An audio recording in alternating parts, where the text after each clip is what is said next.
Hello students, welcome once again to our online class organized by Sheikh Abdullah School and College. How are you? I have always a good wish for you that you will keep safe and sound at your home. Today I am going to take another class on a very important topic, that is changing sentence on structural sentence. This class is dedicated to the students of my class 9 especially, but the students of class 10 will also be benefited from this class. So students, changing sentence বা transformation যে নামে আমরা জানি না কেন, transformation আর changing সেন্টেন্সের একটু clear conception শুরু থেকে আমাদের নিয়ে নেওয়া ভালো। সেটা হচ্ছে চেঞ্জিং সেন্টেন্স মূলত হচ্ছে দুই প্রকার, একটা হচ্ছে কনভার্সন অফ সেন্টেন্স আর একটা হচ্ছে ট্রান্সফরমেশন অফ সেন্টেন্স। আমরা জেনারেলি করে থাকি হচ্ছে transformation of sentence. Conversion means হাবুদককে নাবুদক চেঞ্জ করে ফেলা, মিনিং চেঞ্জ প্লাস হচ্ছে গঠন চেঞ্জ। কিন্তু ট্রান্সফরমেশন মানে হচ্ছে শুধুমাত্র তোমার গঠন চেঞ্জ হবে কিন্তু মিনিং চেঞ্জ হবে না, সেক্ষেত্রে আমরা বরাবরই করে থাকি ট্রান্সফরমেশন অফ সেন্টেন্স। আজকে আমি খুব ইম্পর্টেন্ট একটা টপিকের উপর ক্লাস নিয়ে আসছি, সেটা হচ্ছে স্ট্রাকচারাল সেন্টেন্স। ক্লাস 9 এর জন্য এই ক্লাসটা প্রথম ক্লাস এবং খুব ক্রিটিক্যাল ক্লাস, তোমরা সকলে একটু মনোযোগ দিবে। তো স্ট্রাকচারাল সেন্টেন্স মূলত তিন প্রকার: সিম্পল, কমপ্লেক্স, কম্পাউন্ড।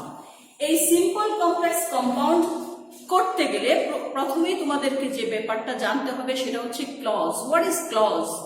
ক্লজ কি? বাক্যাংশ। আমরা জানি সেন্টেন্স বিভিন্ন রকম হয়ে থাকে, বড় বড় সেন্টেন্স বিভিন্ন অংশে যুক্ত থাকে, বাক্যের অংশে যুক্ত থাকে, সেই ক্লজ সেজন্য চিনতে হয়। ক্লজ মূলত হচ্ছে তিন প্রকার: principal clause, subordinate clause, coordinate clause.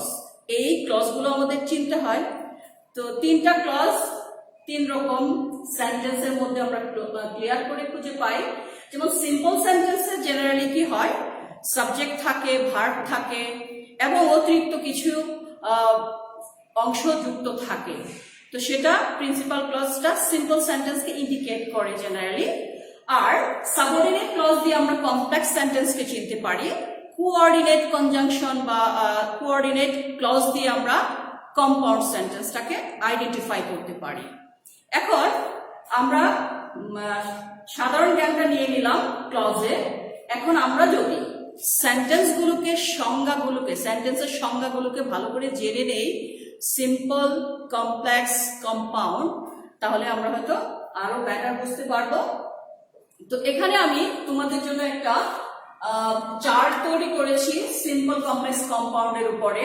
যে ওয়ার্ড, যে কনজাংশন বা ফ্রেজ গুলো দেখলে তুমি সহজে আইডেন্টিফাই করতে পারবা যে এটা কি কমপ্লেক্স সেন্টেন্স, সিম্পল না কম্পাউন্ড, সেজন্য তোমাদের বোঝার সুবিধার্থে আমি এই চার্টটা করে রেখেছি।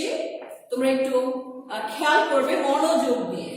কমপ্লেক্স যে ওয়ার্ড, ফ্রেজ বা কনজাংশন গুলো তোমার কমপ্লেক্সকে ট্রেস করাবে বা সহজে বুঝতে পারবা যে ওয়ার্ড গুলো দেখলে। সিন্স, অ্যাজ, ওয়েন অথবা বিকজ, দো, অলদো, so that অথবা in order that, so dot dot that, if যুক্ত হাবুদক অথবা নাবুদক সেন্টেন্স বা আনলেস যুক্ত সেন্টেন্স, এই সবগুলো ওয়ার্ড, ফ্রেজ আর কনজাংশন যাই বলো সেগুলো দেখলে আমরা বুঝতে পারবো এটা হচ্ছে complex sentence.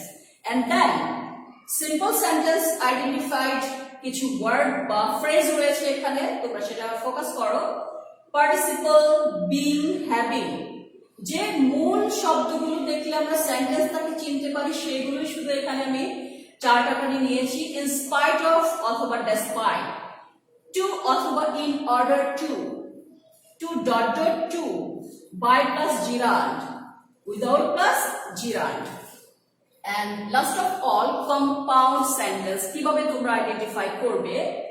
Generally and, but or yet, and, very, and, or এগুলো থাকে কম্পাউন্ডে। কম্পাউন্ড মূলত কম্পাউন্ড সেন্টেন্স মূলত প্রিন্সিপাল ক্লজ দুটো ভিন্ন ভিন্ন থাকে, সেক্ষেত্রে তোমরা কোঅর্ডিনেটিং কনজাংশন দিয়ে যুক্ত থাকে, এন্ড বাট অর জেনারেলি থাকে।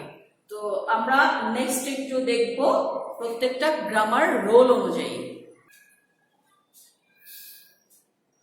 ওকে, এখন আমরা কনজাংশন ফ্রেজ বা word wise complex case simple করতে কিছু রোল আমি এখানে লিখে নিয়েছি, তোমাদেরকে দেখাচ্ছি। সেটা প্রথমে দো অলদো যুক্ত কমপ্লেক্স কেস সিম্পল বা কম্পাউন্ড করার নিয়ম। তো আমি প্রথমে শুধু কমপ্লেক্স কেস সিম্পল করা লিখেছি, কম্পাউন্ডটা খুব সহজ হয়, কঠিন কিছু না। Compound generally and but or দিয়ে করতে হয়, সেজন্য এটা স্পেশাল রোলগুলো লেখা লাগে না, এটা সহজ। তো যেটা লিখতে হয় প্রথমে দেখো, দো অলদো যুক্ত কমপ্লেক্স কেস সিম্পল করতে হলে ইন স্পাইট অফ অথবা ডেসপাইট দিয়ে শুরু করতে হবে। এটা কেটে তো ইন স্পাইট অফ বা ডেসপাইট দিয়ে শুরু করার পর সাবজেক্টের পজিটিভ ফর্ম নিতে হবে। সেটা কিরকম?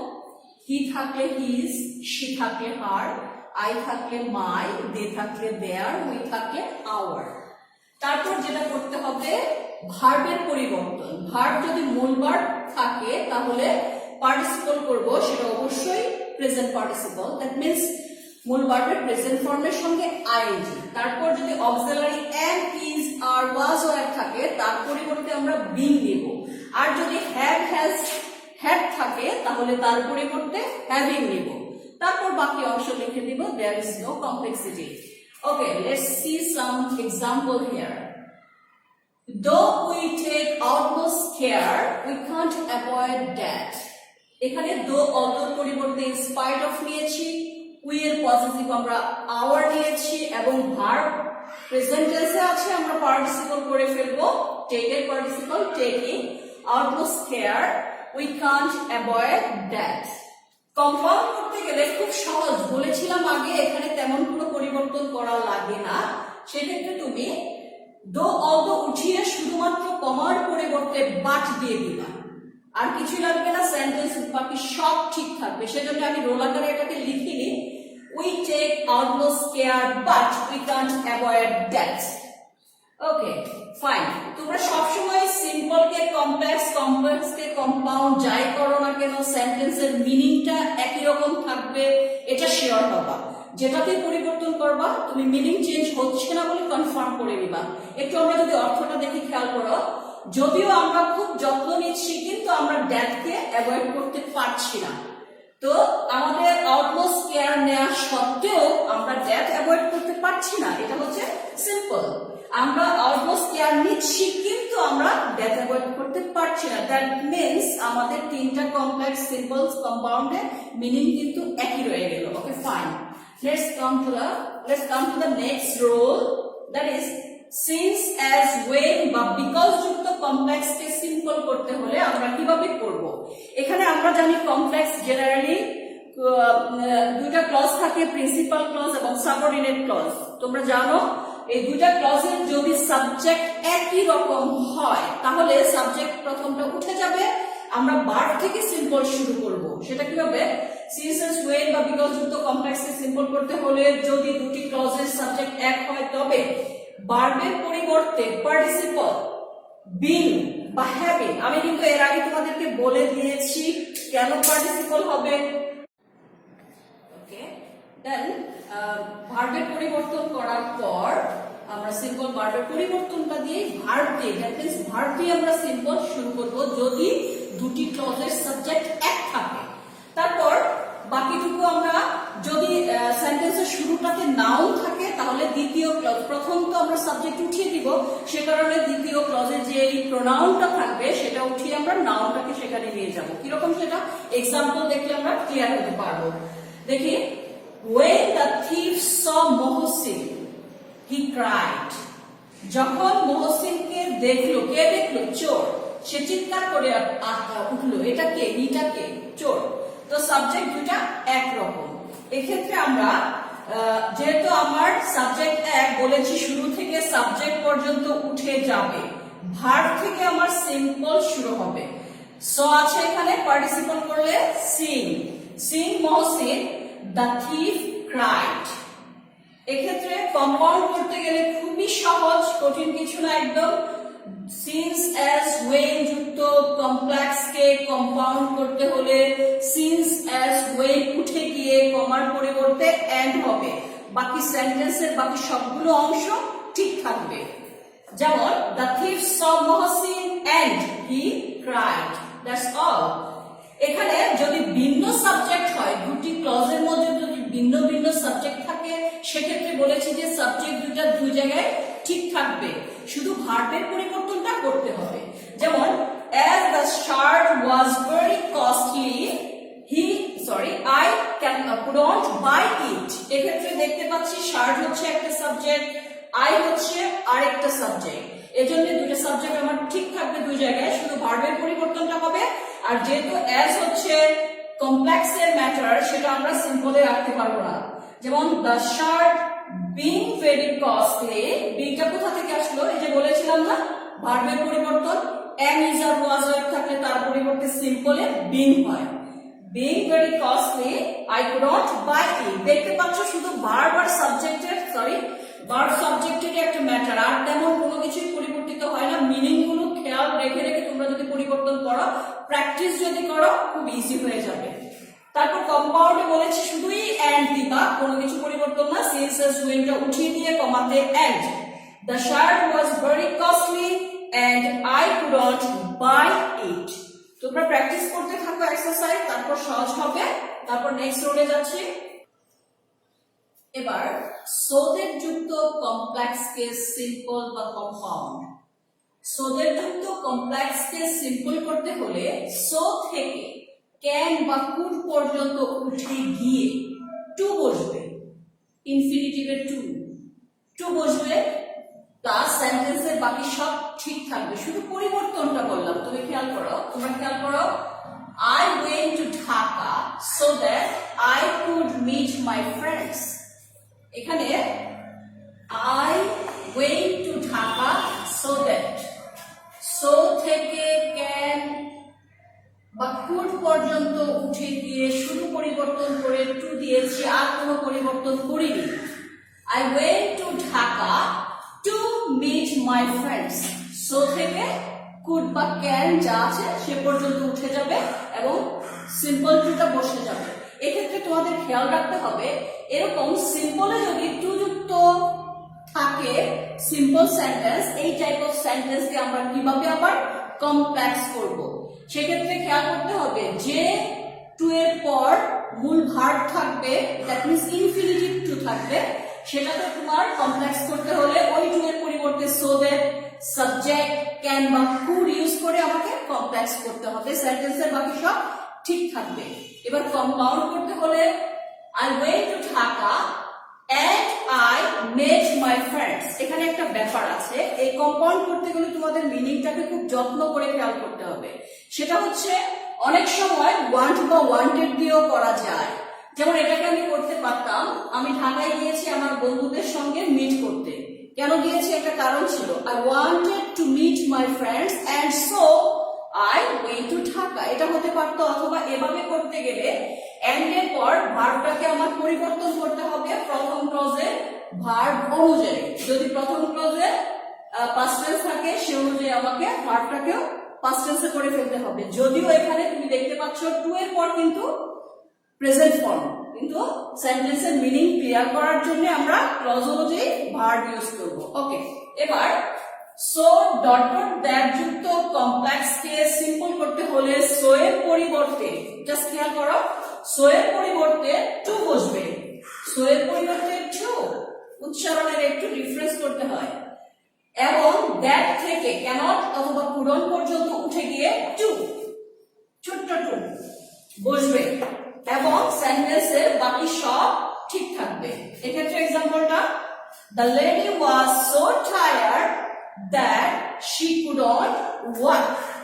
এখানে আমি সিম্পল করেছি, দ্য লেডি ওয়াজ, এই সো এর পরিবর্তে টু দিয়েছি, very tired, two tired, that থেকে ক্যানট বা কুড নট যা আছে সেটা উঠিয়ে দিয়ে আমরা ছোট্ট টু দিয়েছি, দ্যাট মিন্স ইনফিনিটিভ হয়ে গেল বাকি সেন্টেন্সটা। তার মানে the lady was two tired to walk. এবার সো ডট দ্যাট যুক্ত কমপ্লেক্স কে কম্পাউন্ড করতে হলে সো এর পরিবর্তে ভেরি বসবে এবং দ্যাট এর পরিবর্তে এন্ড বসবে, সেন্টেন্সের বাকি সব ঠিক থাকবে। The lady was very tired and she could not walk. Okay students, এবার if যুক্ত কমপ্লেক্স কে আমরা সিম্পল এবং কম্পাউন্ড করব। if যুক্ত সেন্টেন্স গুলো যারা কন্ডিশনাল করেছে তাদের জন্য খুব সহজ, সেই নিয়মেই অনেকটা করতে হবে আমাদেরকে। if মানেই হচ্ছে শর্তমূলক সেন্টেন্স। if যুক্ত হ্যাভ কমপ্লেক্স কে সিম্পল করতে হলে ইফ থেকে সাবজেক্ট উঠে গিয়ে হাবুদকের বেলায় বাই বসবে, আর নাবুদকের বেলায় ইফ থেকে নট পর্যন্ত উঠে গিয়ে উইদাউট বসবে সিম্পল করতে গেলে। তারপর মূল ভার্বের সাথে আইএনজি যুক্ত করে বাকি সব ঠিক থাকবে, আর কোনো পরিবর্তন নেই। একটু খেয়াল করি, if you work hard you can succeed in life. If you work, যেহেতু হাবুদক বলেছি, ইফ থেকে সাবজেক্ট উঠে গিয়ে বাই বসবে, তার পরবর্তী মূল ভার্ব হচ্ছে ওয়ার্ক, এর সঙ্গে হচ্ছে ভার্ব আইএনজি যুক্ত হবে, দ্যাট মিন্স জিরান্ড হয়ে যাবে। By working hard you can succeed in life. Okay, এবার কম্পাউন্ড করতে গেলে যেটা করতে হবে, ইম্পারেটিভ আকারে করতে হবে তোমাকে সেন্টেন্সটা। ইম্পারেটিভ আকারে তখনই করা যাবে যদি ইফ যুক্ত সেন্টেন্সটা ইউ দিয়ে থাকে। ইউ না থাকলে ভিন্ন সাবজেক্টের বেলায় আবার সাবজেক্ট ঠিক রাখতে হবে। যদি ইউ থাকে তাহলে আমরা ইম্পারেটিভ আকারে করতে পারি। সেটা যেমন ইম্পারেটিভ মানে হচ্ছে সেন্টেন্সের শুরুতে verb, work hard and you can succeed in life, খেয়াল করতে হবে। এবার নাবুদক কমপ্লেক্সটা, ইফ যুক্ত নাবুদক কমপ্লেক্সকে আমরা কিভাবে সিম্পল করব? ইফ থেকে নট পর্যন্ত উঠে যাবে, ইফ থেকে নট পর্যন্ত, যেমন এতটুকুই উঠে যাবে, পরে আমরা উইদাউট বসাবো নেগেটিভের ক্ষেত্রে। ইফ থেকে নট উঠে গিয়ে উইদাউট, তারপর ভার্বের আইএনজি সে আগেরটার মতো, without working this without following this process you cannot bring a good result. কম্পাউন্ডের ক্ষেত্রে সেই যে বলেছিলাম, যেহেতু ইউ সাবজেক্ট আছে আমরা ইম্পারেটিভ আকারেই করব, যেহেতু negative follow this process or you cannot bring a good result। এখানে একটু বলতে চাই, কম্পাউন্ড করতে হলে ইফ যুক্ত হাবুদকের বেলায় কমাতে হবে এন্ড, আর ইফ যুক্ত নাবুদক দ্যাট মিন্স নেগেটিভের বেলায় কমার পরিবর্তে হবে অর, সেন্টেন্সটা ইম্পারেটিভ আকারে হবে। তো স্টুডেন্টস, এবার আমরা যে সর্বশেষে যে নিয়মটা নিয়ে কথা বলবো, হোয়েন যুক্ত সময় নির্দেশক কমপ্লেক্স কে সিম্পল এবং কম্পাউন্ড। এরকম হোয়েন যুক্ত সময় নির্দেশক, সময়টাকে মিন করতে হবে। তোমরা কিন্তু প্রথমে আরেকটা নিয়মে করেছিলাম সিন্স অ্যাজ ওয়েন, ওটা একরকম, এটা একটু ডিফারেন্ট, সেটা মিনিং এর উপর ডিপেন্ড করে। তোমরা সবচেয়ে ভালো কথা হচ্ছে মিনিং বুঝতে পারা, সবসময় সেন্টেন্স কি বলছে সেটার উপর ডিপেন্ড করে পরিবর্তনটা হবে।